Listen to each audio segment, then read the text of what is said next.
I'm Eva O, and this is the Teakink podcast.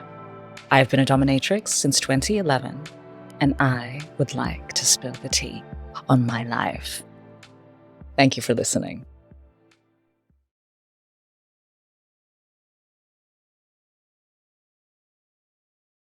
Hello. Hello, how are you? I'm good. Your t-shirt is swallowing the microphone. Okay. So today, if you're watching on video, we have Daddy. Yeah. Hello. Also known as? Kyron Kruger or King Kruger or King Kruger. Whatever you want to address me. Whatever Instagram handle Daddy, if that allow fits. us to have. Yeah. Yeah. So Kyron Kruger. How did Kyron Kruger come into being? So hang on. I can't even really remember the first time I saw you. It must have been Instagram and it must have been latex. Yeah, I think we actually first spoke years ago. When I had an Instagram called Realm of Rubber, and it was just purely latex, and that pretty much was just started to. I was effectively just trying to find people like me. So I sort of grew up in a really rural, small town area. I'd moved to the city, obviously had these sort of kinks and desires and wanting to meet people in that industry. And I originally just started that to meet like-minded people. And it sort of grew from there. And then I had other people in the adult industry reaching out to work with me and shoot with me. And then photographers and stuff like that. And it just sort of snowballed and grew and grew. And I got to, sort of meet new people and have an experience. What kind of photos were on there? Was it self-shot? Yeah, all self-shot originally. And I was face in for most of it. So it was more just... hooded? Yeah. Yeah. But yeah, it was predominantly just to meet other people in the scene, I guess. And has it worked? I think so. I met you. I'm here. Yeah, I mean, this is surreal. Like when we shot the other day, I was sort of just sitting back going, wow, like I could never imagine this for myself when I first... Because, I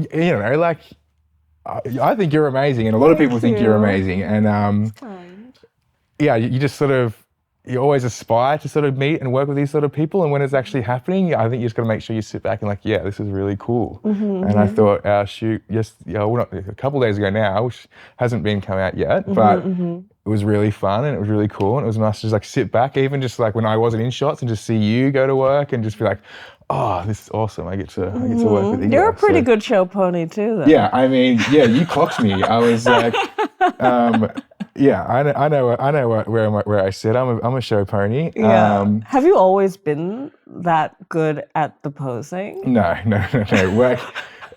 When I first started, I was quite, and I still feel like I am a little bit stagnant and stiff. But yeah, very one pose. Like I have my one Zoolander sort of blue steel. You do. Look down the barrel, clench my jaw look.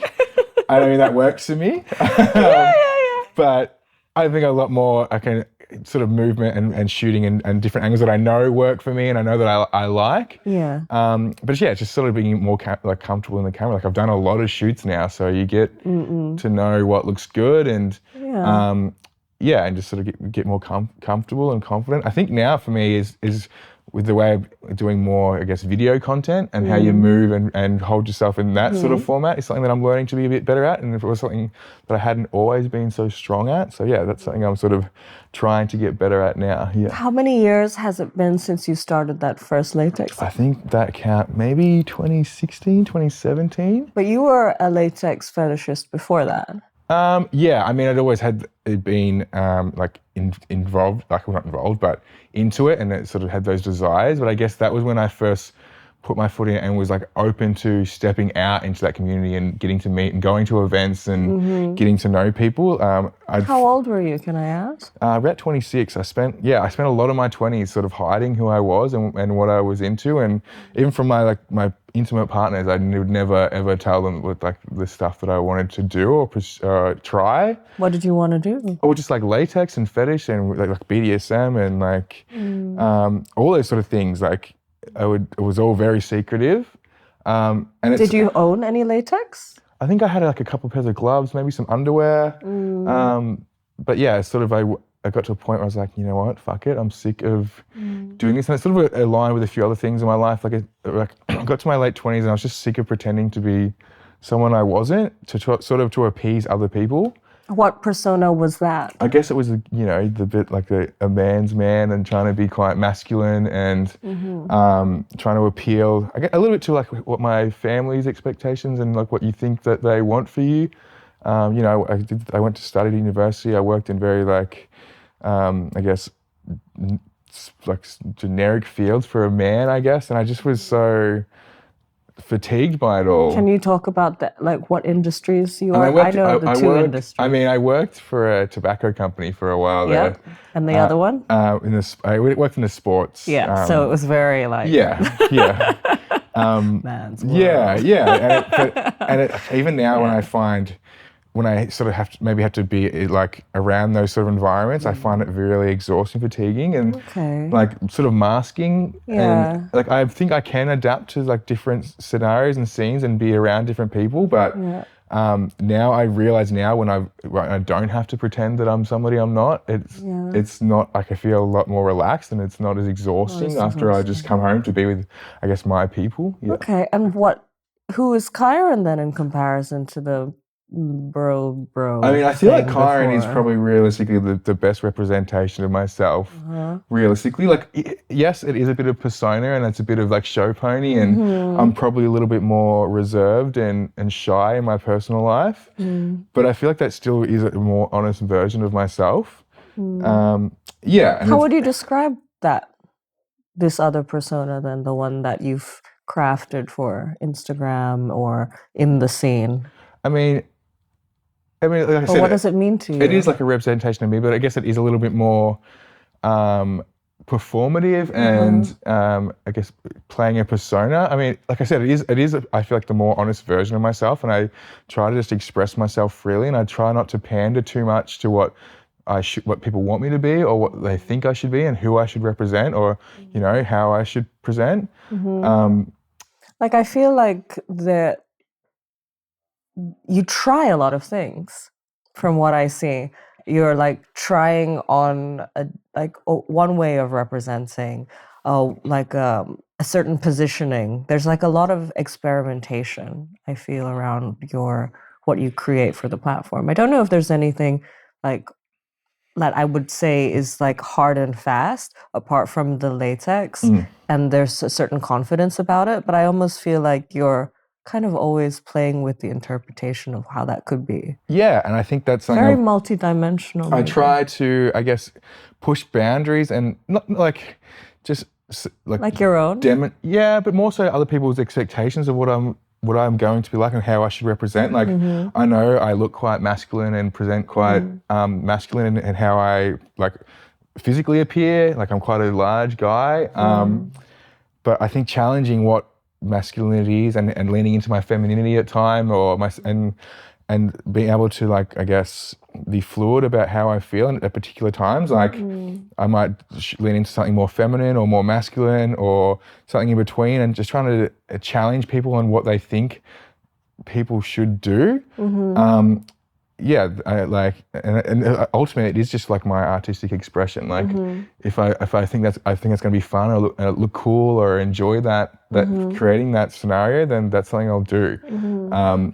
It's not particularly targeted or always intentionally trying to challenge people, but it's just how I'm feeling at the time. Yeah. Okay.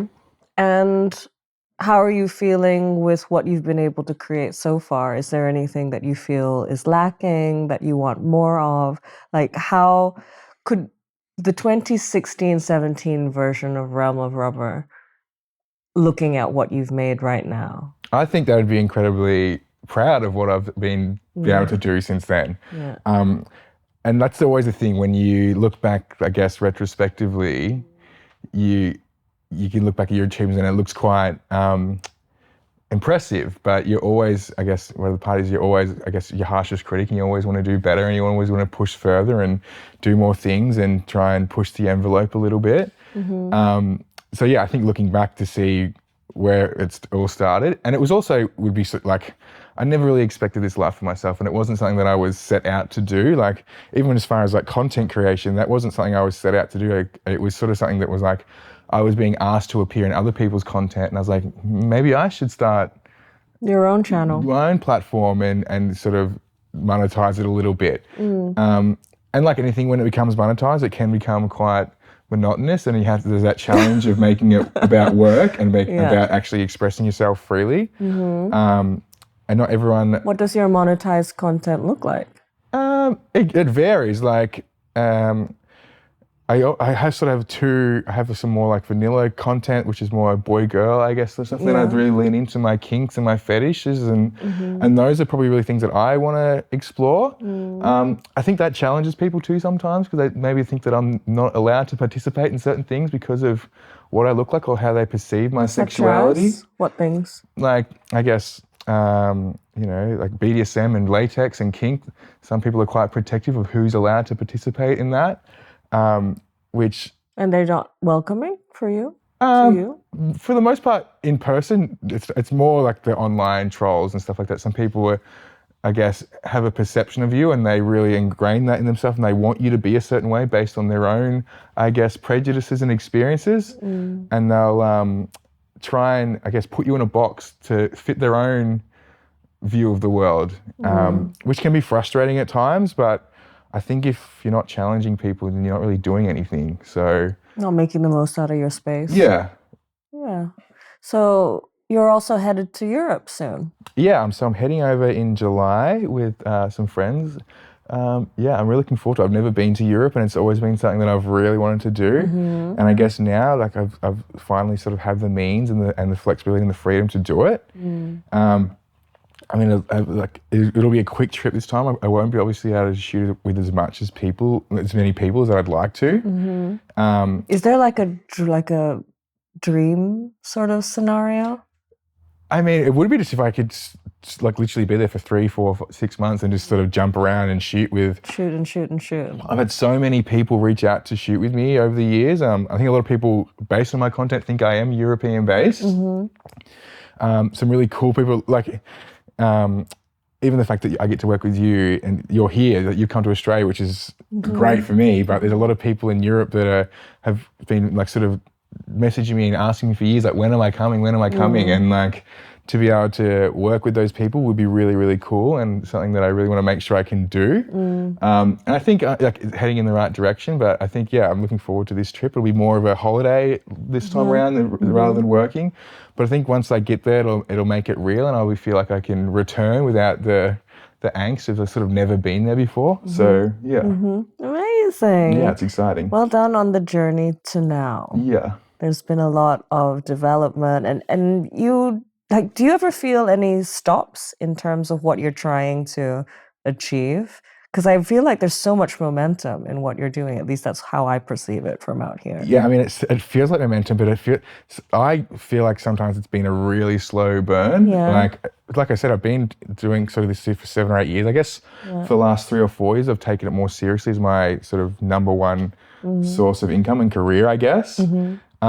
So yeah, it's always flattering externally. People think that you've got lots of momentum and things are really pushing. And I guess in some ways they are. Like, even looking back at sort of this time last year, I was probably in a very different situation, even like financially, and weighing up, was it all worth it, and I'd made the wrong decision, and all those sort of things, like self-doubt sort of creep into what you're doing. But I guess you just try to be like true to yourself and just believe that, that there is a reason that people want to consume your content or like relate to you, or and just keep pushing that thing and just like working hard. And it's flattering when other people say that, because sometimes you think, you're not working hard enough, you're not doing enough. And it is the way of the internet now that sometimes it's just the luck of the draw, what gets picked up on the algorithm, what goes viral, and then simple things like a computer like suggesting your post to people can be life-changing. So it is. It's. I think it's just putting yourself in a position where you can have those opportunities and putting yourself out there and being honest, and it's really trying to make sure that you're visible, but also doing it in the right way. Yeah. And have you? I guess like it's sorry to say that it has looked like so much momentum when I hear your story now, and I also realize the parallels for all of us, right? Yeah. That the story is so multidimensional outside of what we are just seeing in this one space. But I mean, you have in our consciousness, like I'm quite sure a lot of us have been aware of you for many years now, and my friends in America also, and it's just like you're in Australia, and I don't know how many Australians with a fetish like aesthetic are well known internationally. Yeah, I mean, it is, and like I said, it's really flattering, and I've even had. Yeah. So Why do you think it's gotten to that point? Do you think that your aesthetic is quite unique? Yes, I think. I mean, look, I know there's some certain privileges that I have. I know that I can be considered like an attractive person, and the fact that I'm face out, I think, assists that. But I also, like a lot of my content, I'm quite genuine, and I'm not afraid to sort of have fun with it, and show my personality online. Where there's a lot of latex creators that are quite hesitant to show that. Yeah. Yeah. Well, it does, because it opens yourself up to criticism. Yeah. How's the criticism going? Is that a loaded question? I mean... Well, okay, I can talk about me also, right? Like, for some reason, I feel like I get to escape it quite a lot. I think it's because I can be a little bit highbrow in how I come across, and that can be quite intimidating to engage with. And so people just back off. But that said, I know that there are murmurings within the scene rather than only online. And people talk about, what do they normally say about me? Oh, that I should be gatekeeping more, especially because I do a lot of mentorship and I do a lot of sharing. I think that's the main criticism that I get from what I hear is being said about me. That is such a two-edged sword, particularly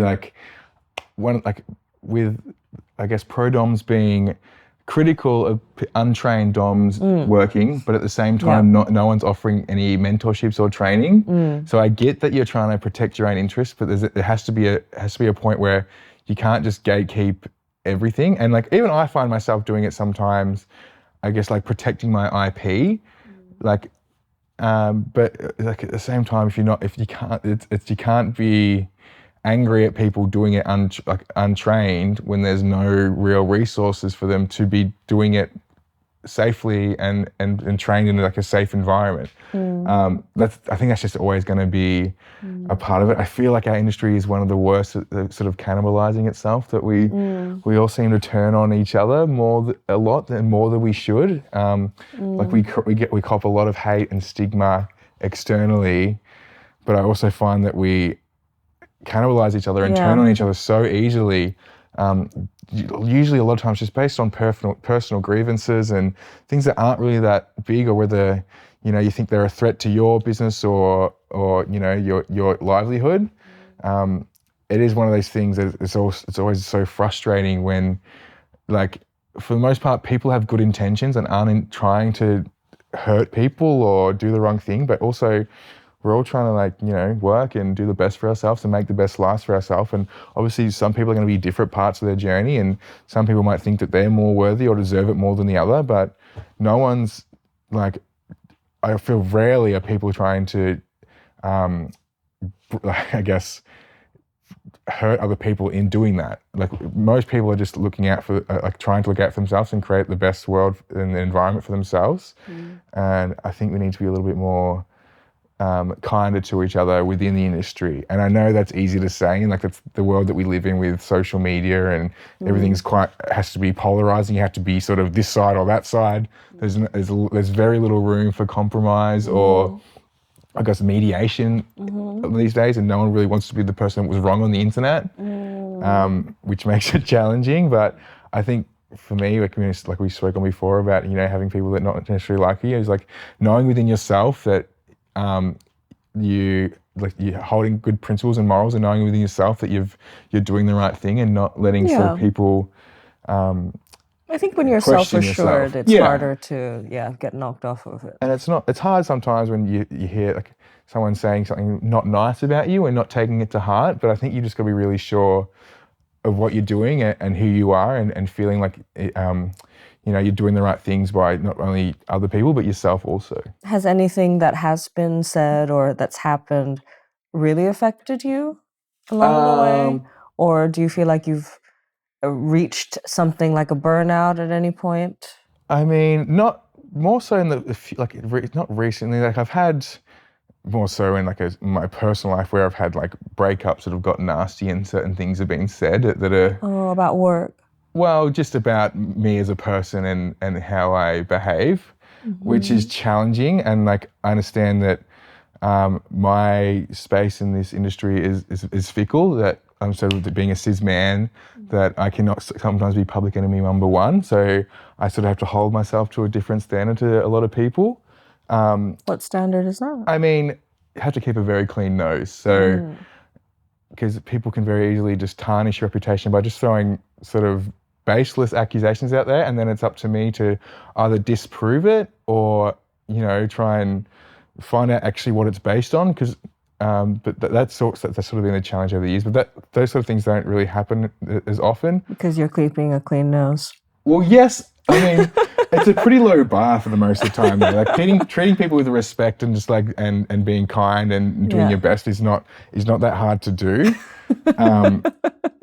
But yeah, one would think. Yeah, exactly. I think it's a low bar, but sometimes people are just not going to like you, and that's something you have to accept. And I think early on, I was such a people pleaser and so desperate to be liked and for others' approval that when someone says something not nice about you or sort of brings your character into question, it really hurts you, and you want to prove them wrong.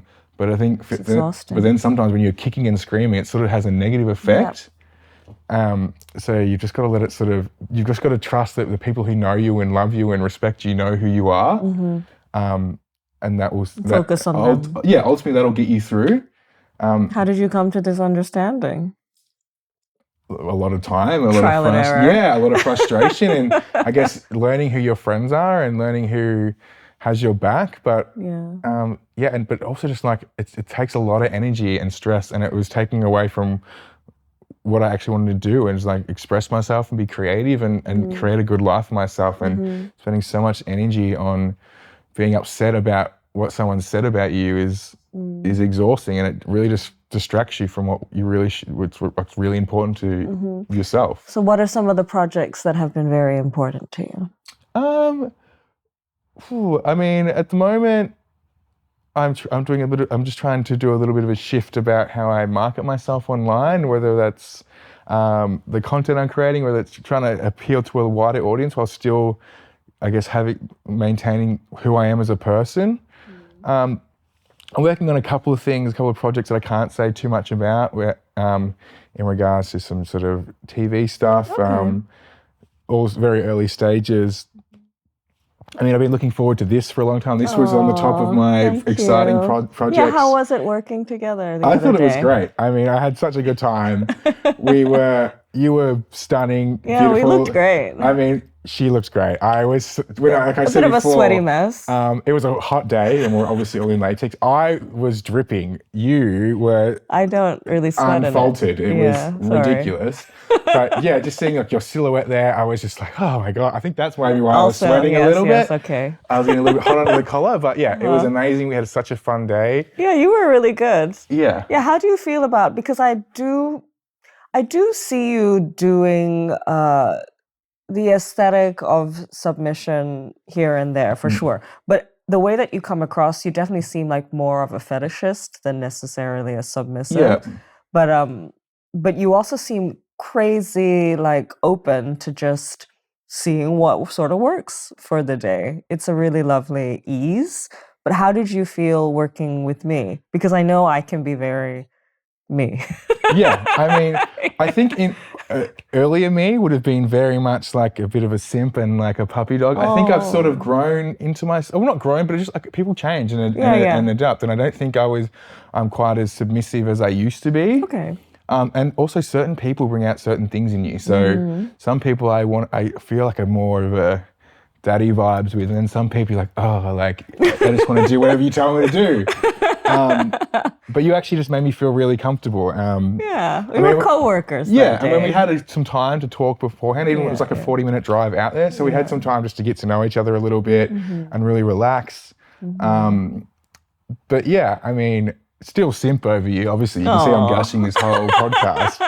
But you were really great to work with. It was so easy, and Busy, who shot us, he was really great. good. Yeah, and like I'm really fortunate to have some people that are really leaning into what we do. And I know, like, I guess a lot of photographers mostly focus on like maybe boudoir style, and like our sort of fetish aesthetic is not everyone's cup of tea, and some people can be a little uncomfortable around it. But I'm really lucky to have some people that just love it and really lean into it, and you really get into the creative side of it. Like even where we shot, the playground, Sloth, who runs it. Big supporter, it seems. He is so enthusiastic and he will do anything to make the shoot a success. So it's mopping really your sweat and everything. Hosing me down. It's a really fun environment to be a part of when everyone's just so enthusiastic and excited about creating something. So so it's quite a community shift from alone in my bedroom. I don't think even my housemates at the time, I was hiding and doing with your gloves. And like clicking of my, and probably they were noticing slippery door handles or they thought it was probably something else. Who knows. But so it's a long way, and well but done. more to come too. I just want to keep on. Would you want to do like production companies? I've done some stuff. I shoot with a company called Fancy Steel. I love their work. I was in Adelaide last week, so I've done a couple of films for them now. Amazing. That was the one in the woods with your like literally picking girls up by their feet. We went hunting. How big are they? Are they my size? Smaller? Yeah, I reckon I could probably do it to you. Okay. B-roll. So we sort of had, I can't say too much because it hasn't been released yet, but it was about, we sort of had some girls released into the wild. We had to hunt them down, which was fun. And it was like, I sort of had a photo like, like on the Tinder profile where the guy's holding a fish and I was holding up my catch, which was, It was really fun. It was a really fun day. I really love their products also. So Jay, who owns that, like you were saying before, whenever he goes overseas, he always feeds my ego. He goes, oh, this person asked about you. And they were like, oh, have you met Kyron Kruger?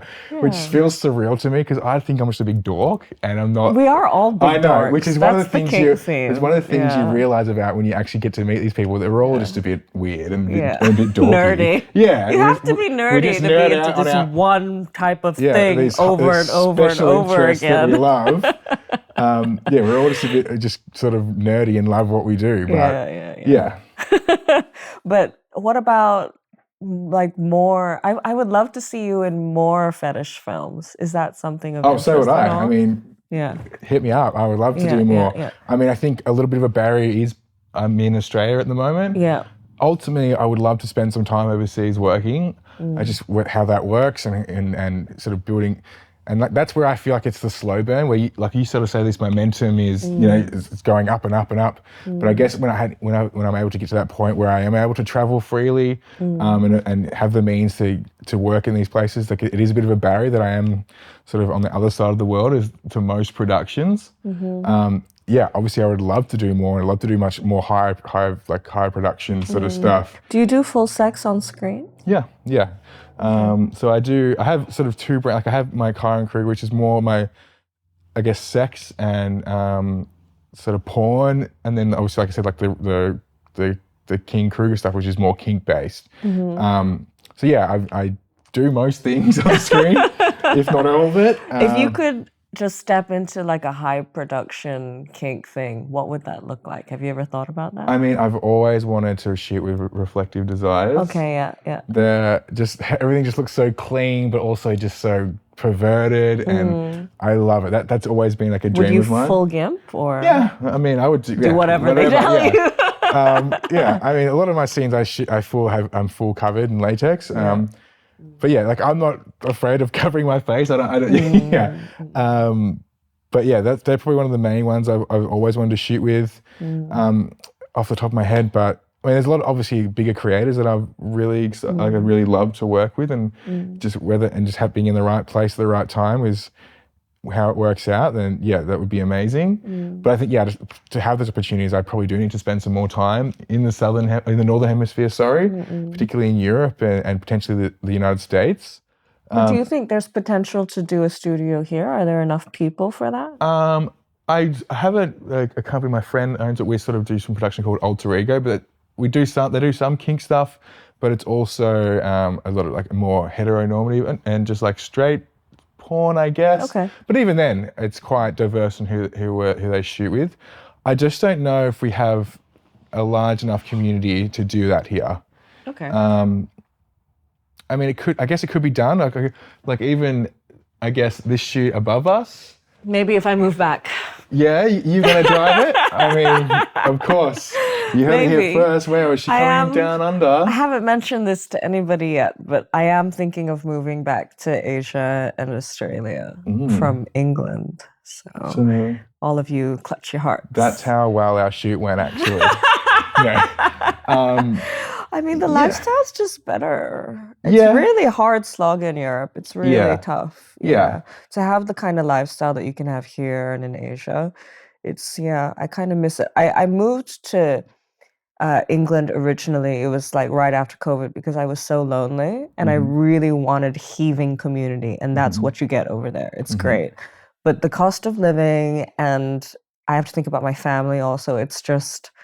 yeah, it's really intense. So who knows? Maybe it'll get busier this side of the world. Yeah, well. Yeah. What's the saying? If you build it, they will come? Yeah, something like this. Is it literally or figurative? I'm not sure yet. But whatever. I'll make it work. That's my saying. Yeah. Okay. So I guess we shall see what will happen. But you have really built something beautiful, and you can see the freedom that you have and the creative expression that you have. And I think maybe that's why we're all sort of latching onto it and why you were front of mind when I was coming back. It puts a huge smile on my face when I hear that, because I mean... keep at it. And you're also like perceptive and thoughtful enough, like the clean nose stuff that you were talking about, being kind. I think all of those things are important. And a lot of people get so caught up in their own little worlds, minds, that they don't remember how to just be a communicative, thoughtful person. Yeah, and I think that's important. Like, we all change and learn, and I don't think I'm immune from being wrong, but I think it's important that you know that you can say that to yourself. That if I can acknowledge that I've got something wrong and change my views on some particular things. I think we've had a conversation the other day when I thought about it from a different perspective. I think it was about someone in the adult industry, I guess, being intentionally controversial to get views. And initially I felt a bit uncomfortable about it because I thought it was sort of potentially posting our whole community in a bad light. But then you sort of gave me some different perspectives, and I have thought about it in the last couple of days and sort of changed my views on things. So it can be many things at once also. It can be destructive, but also it's a symptom of something. Yeah, I mean, exactly. They're just capitalizing on what is already being done. So yeah, it's a... And I guess even with some of the content I'm trying to do now is trying to be a little bit more, I won't say clickbaity, but a little bit it is to try and get that wider audience. I'm loving it. Yeah, it's very fuckboy. Yeah, I'm being a bit more of a fuckboy. Some would say that might be my true self, but I don't think so. Yeah, you're being playful. Yeah, I'm just leaning into having a bit of fun. Yeah. I mean, it's fun to do. You're being playful, and I think that's the differentiating factor. When people are really doing it, it kind of makes your skin crawl. Yeah. But when you're kind of like taking the mic, it's like, okay, I get what you're doing. Like, good. Well, that's all the validation I need. It's going to become thick and fast. It's going to become a monster. Yeah. I'll call you out if and when that happens. Yes, I look forward to it. But is there anything else that you'd like to share before I wrap? I don't know. I think we've had a good chat. Any other questions?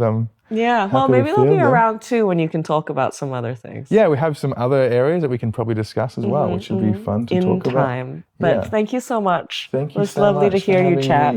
I don't feel like I've heard this of you before, so I'm sure there's a lot of people who will be very curious. So thank you. Yeah, awesome. Appreciate it. Thank you so much. Thank you for listening.